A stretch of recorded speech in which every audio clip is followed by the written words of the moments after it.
2025 সালটা প্রায় শেষের দিকে।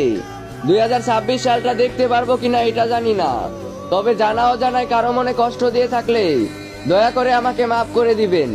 এমনও তো হতে পারে 2026 সালে আমি আর আপনাদের মাঝে নাও থাকতে পারি।